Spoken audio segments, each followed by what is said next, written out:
আমাদের বাংলাদেশে এমন কিছু জায়গা আছে যেখানে প্রকৃতির সৌন্দর্যের আড়ালে লুকিয়ে থাকে এক আদিম আতঙ্ক। তেমনই এক জায়গা হল পদ্মবিল। গ্রামের মানুষ দিনের বেলাতেও এই বিলের ধার দিয়ে যাওয়ার সময় বুক ভরে দম নেয় না। বিলটার নাম পদ্মবিল হলেও সেখানে পদ্ম ফুলের চেয়ে হোগলা বন, পানাপুকুর আর কালচে জলের বিস্তারই বেশি। আর সেই বিলের ঠিক মাঝখানে একটা চরের মতো জায়গায় একা দাঁড়িয়ে আছে এক বিশাল বহু বছরের বুড়ো বটগাছ। গ্রামের বুড়োরা বলে ওই বটগাছে বাস করে এক শাকচুন্নি। পেতনি শাকচুন্নি নিয়ে কত গল্পই তো আপনারা শুনেছেন, কিন্তু এই শাকচুন্নিটা নাকি আলাদা। সে নাকি শুধু রাতে নয়, ভর দুপুরেও মানুষকে মায়া ছড়ায়, পথ ভুলিয়ে বিলের জলে টেনে নিয়ে যায়। আজ থেকে ১০ বছর আগে এক জেলের নতুন বউ এই বিলে ডুবে মারা গিয়েছিল। তারপর থেকেই নাকি এই উপদ্রব। তবে রামু এসব গল্পে বিন্দুমাত্র কান দেওয়ার ছেলে ছিল না। তার বয়স ২০-২২, শরীরে ভরপুর রক্ত। গ্রামের জমিদার বাড়ির গবাদি পশু চড়ানোর দায়িত্ব তার উপর। পদ্মবিলের চারপাশের ঘাসগুলো অসম্ভব সবুজ আর তাজা, তাই প্রতিদিন রামু তার গরুর পাল নিয়ে ওই বিলের ধারেই যেত। সে ভাবত ভূত প্রেত আসলে মানুষের মনের ভুল। কিন্তু রামু জানত না, কিছু ভুল মানুষকে সারা জীবনের মতো পঙ্গু করে দেয়। সেদিন ছিল চৈত্র মাসের এক তপ্ত দুপুর। আকাশটা কেমন যেন তামাটে রং ধারণ করেছিল। বাতাস পুরোপুরি বন্ধ, চারদিক নিঝুম। এমনকি বিলের চিলগুলোও সেদিন ডাকছিল না। প্রকৃতি যেন কোনো এক ভয়ঙ্কর ঝড়ের অপেক্ষায় স্তব্ধ হয়েছিল। রামু বটগাছের চেয়ে কিছুটা দূরে একটা হিজল গাছের ছায়ায় গামছা পেতে বসে দুপুরের ভাত খাচ্ছিল। তার সাথে ছিল তার সবচেয়ে প্রিয় কালো রঙের গরু, নাম কালু। কালু বটগাছের একদম কাছাকাছি ঘাস খাচ্ছিল। হঠাৎ একটা অদ্ভুত শব্দে রামুর খাওয়া থেমে গেল। মনে হলো কেউ যেন গাছের উপরে শুকনো ডাল ভাঙছে। রামু চোখ তুলে তাকালো, কিন্তু বটগাছের ঘন ঝুড়ির আড়ালে এতটাই অন্ধকার যে কিছু দেখা যাচ্ছিল না। রামু আবার ভাতে মন দিতে যাবেই ঠিক তখনই তার নাকে একটা গন্ধ এলো। এ কি? এই জনমানবহীন বিলে ভরদুপুরে ভাজা মাছের গন্ধ কোত্থেকে আসবে? খাঁটি সর্ষের তেলে তাজা মাছ ভাজলে যে সুবাস বের হয়, ঠিক তেমন গন্ধ। মা তো আজকে শুধু ডাল আর আলু ভর্তা দিয়েছিল। তবে কি বিলের ওপারে কেউ পিকনিক করছে? রামু উঠে দাঁড়ালো। গন্ধটা এত তীব্র আর লোভনীয় ছিল যে তার খিদে যেন আরও বেড়ে গেল। কিন্তু তখনই সে খেয়াল করল কালু ঘাস খাওয়া বন্ধ করে দিয়েছে। সে মূর্তির মতো স্তব্ধ হয়ে বটগাছের বিশাল গুঁড়ির দিকে তাকিয়ে আছে, আর তার শরীরটা কাঁপছে। রামু তার হাতের লাঠিটা শক্ত করে ধরে কালুর দিকে এগিয়ে গেল।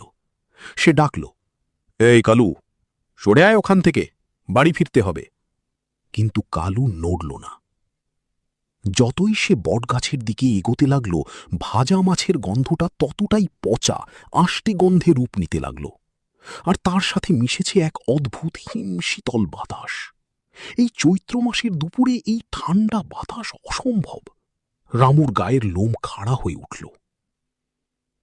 গাছের ঠিক তলায় পৌঁছতেই রামুর চোখ গেল ওপরের একটা মোটা ডালের দিকে। আর তা দেখা মাত্রই তার বুকের ভেতরটা ধক করে উঠল। হাত থেকে ভাতের পাত্রটা মাটিতে পড়ে গেল। ডাল থেকে দুটো পা ঝুলছে। পা দুটো স্বাভাবিক মানুষের মতো নয়, অস্বাভাবিক রকমের লম্বা, ফ্যাকাশে সাদা, আর পায়ের পাতাগুলো উল্টো দিকে ঘোরানো। সেই পায়ে পড়া রয়েছে রূপোর মল। বাতাসে পা দুটো দুলছে, আর সেই মলের থেকে কোনো মিষ্টি শব্দ হচ্ছে না, হচ্ছে শুকনো হাড়ের খটখট শব্দ। রামু ভয়ে চিৎকার করতে চাইল, কিন্তু তার গলা দিয়ে কোনো আওয়াজ বেরোল না। ঠিক তখনই ঝুড়ির আড়াল থেকে একটা মুখ ধীরে ধীরে নিচু হতে লাগল। মুখের চামড়াটা খসখসে, শুকনো পাতার মতো। চোখ দুটো সাধারণ মানুষের চেয়ে বড় এবং জলজলে কয়লার মতো লাল। আর সেই মুখের ঠোঁটের কোণ দিয়ে কালো রঙের চটচটে লালা ঝরছে। মেয়েটা হাসল। সেই হাসিতে কোনো শব্দ ছিল না, কিন্তু রামুর কানের পর্দা যেন ফেটে যাওয়ার উপক্রম হল। মাছ খাবি রামু? তাজা শোল মাছ ভেজেছি, খাবি? আওয়াজটা বাতাস থেকে আসছিল না, সরাসরি রামুর মাথার ভিতরে প্রতিধ্বনিত হচ্ছিল।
রামু আর 1 সেকেন্ডও দাঁড়াল না।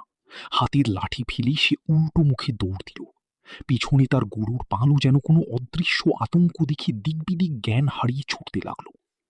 রামু যখন দৌড়াচ্ছিল তার মনে হচ্ছিল পিছনে কি যেন অস্বাভাবিক দ্রুত গতিতে বাতাসে ভেসে তার পিছু পিছু আসছে। বুঝতে পারল এভাবে ঘরে বসে থাকলে সে পাগল হয়ে যাবে। এই রহস্যের শেষ তাকে দেখতেই হবে। ভয়কে জয় না করলে সে সারা জীবন এভাবে কুঁকড়ে বাঁচতে পারবে না। ওঝার নিষেধ অমান্য করেই সে একটা সিদ্ধান্ত নিল। পরের দিন ঠিক দুপুরবেলা, যখন গ্রামের মানুষ চড়া রোদের কারণে ঘরের দরজা বন্ধ করে ঘুমাচ্ছে, রামু লুকিয়ে ঘর থেকে বের হল। হাতে তার একটা কোদাল আর বুকে ওঝার দেওয়া সেই তাবিজ। সে যখন পদ্মবিলের ধারে পৌঁছাল তখন চারদিক স্তব্ধ। বিলের জল যেন কালো কাঁচের মতো স্থির। রামু ধীর পায়ে সেই বুড়ো বট গাছের দিকে এগোতে লাগল। গাছের কাছাকাছি আসতেই আবার সেই সর্ষের তেলে ভাজা মাছের সুবাস বাতাসে ভেসে এলো। কিন্তু এবার রামু আর চোখ বন্ধ করল না। সে চেঁচিয়ে বলল, সামনে আয়! কেন আমাকে প্রতিদিন মাছ দিয়ে যাচ্ছিস? কি চাস তুই আমার কাছে? যদি ক্ষমতা থাকে সামনে এসে বল। বটগাছের পাতাগুলো আচমকা তীব্র বেগে কাঁপতে শুরু করল। গাছের উপর থেকে একটা খিলখিল হাসি ভেসে এলো।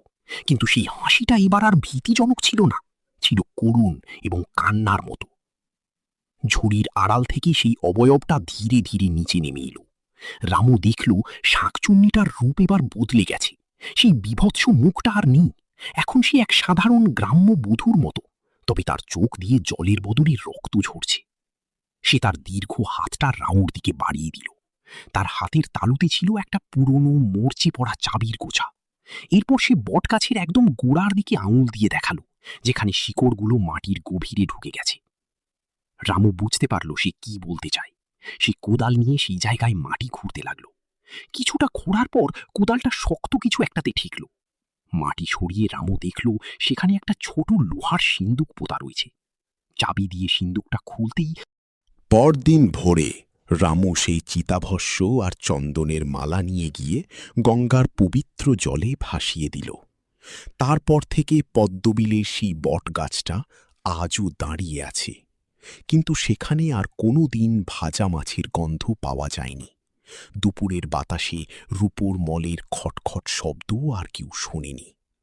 রামু আজও সেখানে প্রতিদিন তার গরুর পাল নিয়ে যায়, তবে এখন আর ভয় নয়, এক অদ্ভুত শান্তির খোঁজে। কারণ সে জানে সব ব্যবধানের ওপারেও কিছু আত্মা শুধু একটু মুক্তির জন্য অপেক্ষা করে।